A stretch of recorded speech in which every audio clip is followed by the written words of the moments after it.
Okey kawan-kawan, ini bahan untuk membuat kuah dia. Okey, air gula ya, air gula.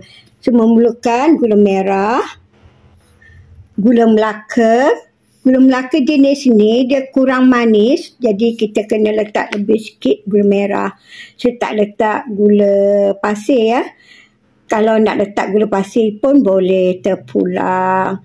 Okey, kita letak daun pandan dan juga 1 cawan air. Okey kawan-kawan, kita buat air gula. Bismillah. Tuangkan 1 cawan air.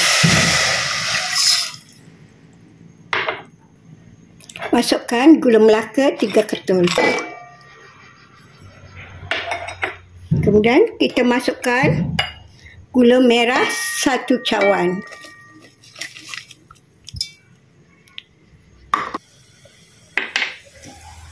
Kalau daun pandan tak ada pun tak mengapa ya. Kita nak buat air gula. Daun pandan ni tujuan ni nak bagi wangi lah kan. Bau air gula ni. Okey, kita masak ni sehingga gula ini larut. Kemudian kita tapis ya. Saya nak tambah lagi gula merah dalam setengah cawan. Nak kasih dia lagi kelihatan pekat lah.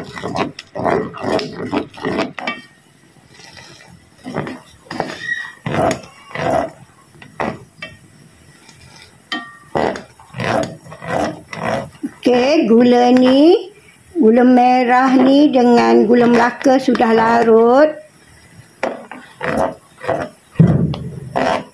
Okey, bolehlah kita tutupkan api, kemudian kita tapis ya air gula ni. Okey, kita sejukkan sebentar dan kita tapis. Wangi kawan-kawan. Bau air gula ni. Okey, yang atas ni, yang dalam penapis ni kita buang lah.